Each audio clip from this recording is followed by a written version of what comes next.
गहरा रिश्ता एक जुड़े यीशु के साथ, महिमा उसकी करें सुनकर उसकी बात। गहरा रिश्ता एक जुड़े यीशु के साथ, महिमा उसकी करें सुनकर उसकी बात। गहरा रिश्ता। प्रभु यीशु मसीह के श्रेष्ठ नाम में आप सभी को अभिवादन। पवित्र शास्त्र बाइबल में नीति वचन के 28वें अध्याय के 13वें वचन में लिखा है, जो अपने अपराध छिपा रखता है उसका कार्य सफल नहीं होता, परंतु जो उनको मान लेता है और छोड़ भी देता है उस पर दया की जाएगी। परमेश्वर ने अद्भुत तरीके से यरीहो शहर, जो अत्यंत मजबूत और समृद्ध राजधानी थी, उसे इज़राइल के हाथों में देते समय यह आज्ञा दी कि उस नगर के सोने, चांदी, तांबे और लोहे के बर्तन परमेश्वर के लिए समर्पित समझकर उन्हें परमेश्वर के खजाने में जमा कर दिया जाए। इनमें से कोई भी वस्तु यदि कोई लेता है, उसके परिणाम स्वरूप इज़राइल पर श्राप आएगा।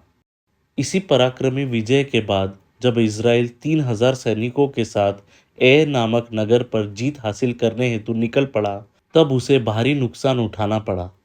ए नगर पर जीत हासिल करना काफ़ी आसान था, फिर भी उन्हें शत्रु के सामने से भाग खड़ा होना पड़ा और उनकी सेना के 36 सैनिक भी मारे गए।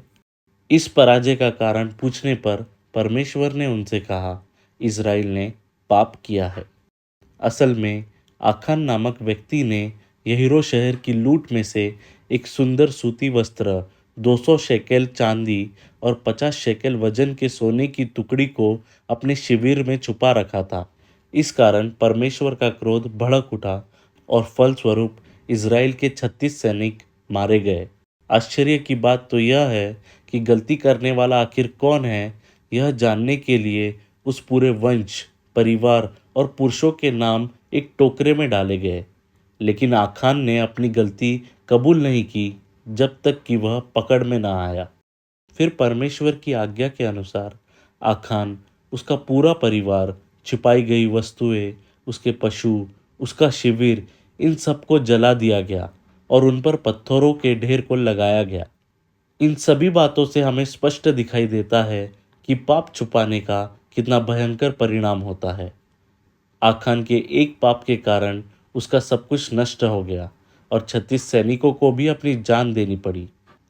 इसलिए परमेश्वर का वचन कहता है, जो अपने अपराध छुपाता है उसका भला नहीं होता। इसके विपरीत यदि हम अपने पाप स्वीकार करते हैं तो वह विश्वसनीय और न्यायी है, जो हमारे पापों को क्षमा करेगा और हमें हर अन्याय से पवित्र करेगा। क्या अब भी आप चुप रहेंगे? आज ही पश्चाताप करने में और प्रभु यीशु मसीह पर विश्वास कर पाप क्षमा प्राप्त करने में परमेश्वर आपकी सहायता करे। धन्यवाद।